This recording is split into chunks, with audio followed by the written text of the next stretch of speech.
এভাবে একদিন একদিন করে সময় পেরোতে লাগলো।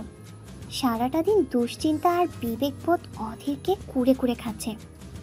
এদিকে অধীরের অফিস থেকে ওর উপর বারবার চাপ আসছে। প্রত্যক্ষ চাপ নয়, কিন্তু পরোক্ষভাবে ওকে বোঝানো হচ্ছে যে অধীর, তোমার হাতে আর বেশি সময় নেই। সারাদিন কাজ করানো অযথা অপমান, আরও কত কি। অখিলবাবু বেশ জানতেন যে এভাবে চাপ সহ্য করতে না পেরে একদিন অধীর ঠিক ওনার কাছে এসে নতি স্বীকার করতে বাধ্য হবে, আর সে দিনটারই জন্য অপেক্ষা করছিলেন অখিলবাবু। এদিকে অধীরের শরীর একটু একটু করে ভাঙতে শুরু করে। ওকে বারবার ডাক্তারের কাছে নিয়ে গিয়েও কোনো সুরাহা হচ্ছিল না, কারণ রোগটা তো আর শারীরিক নয়, রোগটা মানসিক, যার পুরো প্রভাব পড়ছে ওর ব্যক্তিগত জীবনে। নিজের ভালোবাসার মানুষটাকে চোখের সামনে তিল তিল করে শেষ হয়ে যেতে দেখতে পাচ্ছি না আমি। আমাকেই কিছু করা দরকার। হ্যাঁ, আমাকে এবার কিছু একটা করতে হবে। তাই আমি সিদ্ধান্ত নিলাম যে অখিলবাবুর সাথে আমি সামনাসামনি দেখা করে কথা বলে ব্যাপারটার একটা সুরাহা করব। কিন্তু আমি কি আর জানতাম দুনিয়া আমার মতো সহজ সরল না। অখিলবাবু যে বদ্ধপরিকর আমাকে ভোগ করবার জন্য। আমি অধীরের সামনে গিয়ে বললাম, অধীর, আমি তোমার বসের সাথে দেখা করব। অধীর বলল, সত্যি তুমি ওনার সাথে দেখা করতে চাও? উনি কিন্তু মোটেও ভালো মানুষ নয় গিনি।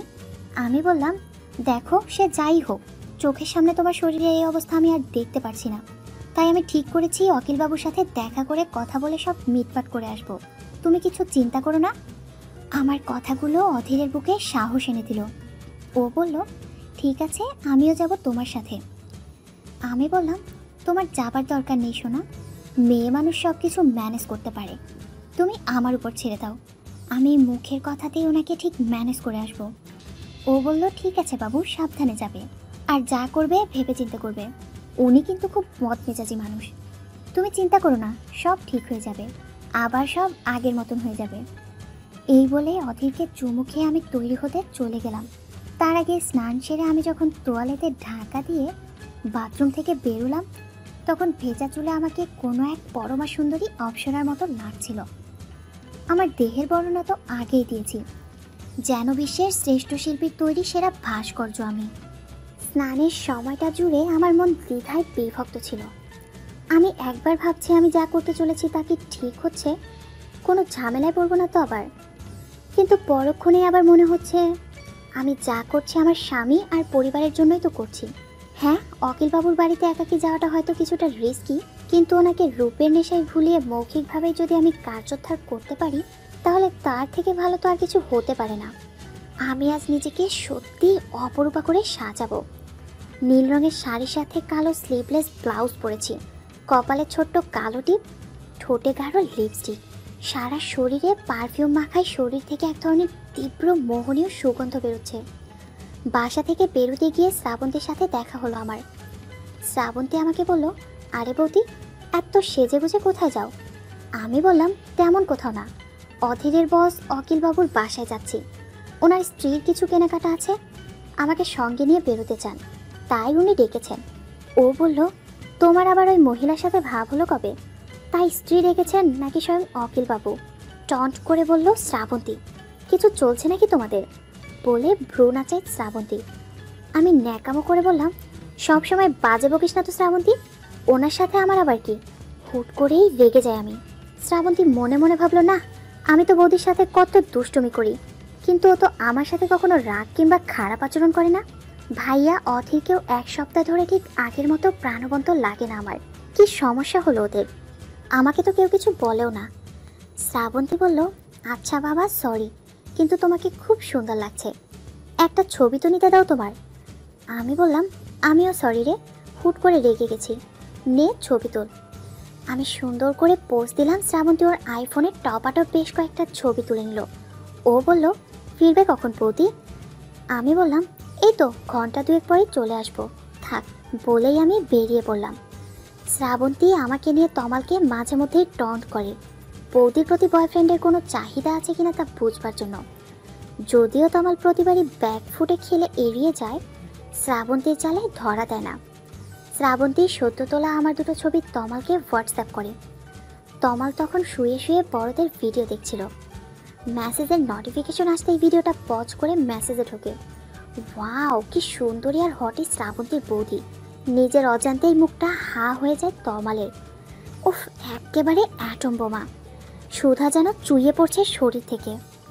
আমার ছবি দেখতে দেখতে ভাবে তমাল, আজ সকালেই শ্রাবন্তী ওকে ও আর বৌদির একটা ডুয়েট ছবি পাঠিয়েছিল। সেটাতে দুজনকেই দেবীর মতো লাগছিল। সেই তখন থেকেই তমালের মাথা খারাপ হয়ে আছে। এখন আবার শালা এমন সাজগোজ করার ছবি পাঠালো। তমাল মনে মনে ভাবলো, উফ শালা, একে না পড়তে পারলে জীবন বৃথা যাবে। এই বলে তমাল হাতের কাজ করতে লাগলো। এদিকে আমি ভাড়া করা ক্যাবে করে বসের বাড়ির সামনে এসে থামলাম। আমার বুকের ভেতরটা এখন কেমন যেন ধুকপুক করছে। এক অজানা ভয় আমাকে গ্রাস করে ফেলছে। গেটের কাছে এসে অখিলবাবু বাড়ি আছেন কিনা সেটা দারোয়ানকে জিজ্ঞেস করতেই দেখি দারোয়ান নিজেই আমার বুকের দিকে লোলুপ দৃষ্টিতে চেয়ে আছে। গলা খাকারি দিয়ে নিজের শাড়ি ঠিক করে আমি জিজ্ঞেস করলাম, বস বাড়িতে আছেন কিনা? দারোয়ান বলল, বস বাড়িতে আছেন। আমার কাছে সে পরিচয় জানতে চাইলে আমি নিজের পরিচয় দিলাম। দারোয়ান অখিলবাবুকে ফোন লাগালো। আমি এসেছি জেনে অখিলবাবু ভীষণ উৎফুল্ল হয়ে পড়লেন। বিজয়ের হাসি হাসলেন উনি। এরপর বিনা বাক্যে দারোয়ান আমাকে ভেতরে আমন্ত্রণ জানালো। অখিলবাবু ভগবানকে ধন্যবাদ দিয়ে মনে মনে বলল, বাহ, দারুণ একদিনে রিনি বাড়িতে এসেছে। বউ আর কন্যা একসাথে বাহিরে বেরিয়েছে। ছেলেটা ওর বন্ধুদের সাথে যে কই কই ঘুরে বেড়ায় তার ইয়ত্তা নেই। আজ তাহলে ফাঁকা বাসায় ওকে ইচ্ছা মতো খেলা যাবে। আমি এখানে পৌঁছবার আগেই অখিলবাবুকে ফোন করে জানিয়ে দিয়েছিলাম। অখিলবাবুও তাই কৌশলে কাজের মেয়েকে ড্রাইভারের সাথে বাজারে পাঠিয়ে দিয়েছেন। ড্রাইভারকে কল দিয়ে আসতে বলার আগ অবধি ওরা ফিরবে না। এদিকে অখিলবাবুও শাওয়ার নিয়ে ফ্রেশ হয়ে আছেন ফ্রেশ গোলাপ ফুলকে উপভোগ করবার জন্য। বাসায় এখন উনি একা। একটু পরে কলিং বেলের চাপ পড়ে দরজা খুলে দিয়ে আমাকে অভ্যর্থনা জানান স্বয়ং অখিলবাবু। ওয়াও! আমাকে দেখে এই কথাটাই মাথায় আসে অখিলবাবুর। নীল শাড়ি, কালো ব্লাউজে যৌবন যেন ঠিকরে বেরোচ্ছে আমার শরীর থেকে। আর সাথে কি মাতোয়ারা পারফিউমের ঘ্রাণ। আমাকে দেখেই ভেতরে হাত চলে যেতে লাগে অখিলবাবুর। পরে নিজেকে সামলে নেন উনি। বসবার ঘরের সোফায় বসলাম আমি। দৃষ্টিনন্দনভাবে গড়া ডুপ্লেক্স বাড়ি, সারা বাড়িতে সুস্পষ্ট আভিজাত্যের ছাপ রয়েছে। ড্রয়িং রুমের এক পাশের দেয়ালে সুন্দর সুন্দর আলোকচিত্র, আর আরেক পাশের দেয়ালে অখিলবাবুর সাথে ওনার স্ত্রী সন্তানদের ছবি। আমি ভাবতেই পারলাম না এমন একজন সফল শৌখিন মানুষের এমন বাজে অভ্যাস থাকতে পারে। এমন একজন পরিবার সচেতন মানুষ কিভাবে আমাকে করতে চায়। গুড ইভিনিং মিস রিনি, কেমন আছেন? আমি বললাম, ভালো আছি স্যার, আপনি? উনি বললেন, হ্যাঁ আমিও ভালো। তারপর বলুন ম্যাডাম, আমি আপনার জন্য কি করতে পারি? আমি বললাম, আসলে অধীরের শরীরটা বেশ কদিন ধরেই খুব খারাপ যাচ্ছে। আপনি তো সবটাই জানেন। আপনি যদি কাইন্ডলি ওর দিকটা একটু দেখতেন। ও নির্দোষ। প্লিজ আপনি ওকে মিথ্যে অভিযোগ থেকে মুক্তি দিন। আমি আপনার কাছে হাত জোর করছি স্যার। উনি বললেন, দেখুন, আমি তো সব প্রমাণ নিয়ে অভিযোগটা এনেছি। আর তাছাড়া আমি তো অধীরকে এই সাজা থেকে মুক্তির উপায়টাও বাতলে দিয়েছি। আমি বললাম, দেখুন স্যার, এটা কখনো হতে পারে না। এর বাইরে আপনার যদি কিছু চাওয়ার থাকে আপনি বলতে পারেন, আমি সাধ্যমতো চেষ্টা করব। উনি বললেন, আপনি ছাড়া আমার অন্য কোনো চাওয়া নেই মিস রিনি।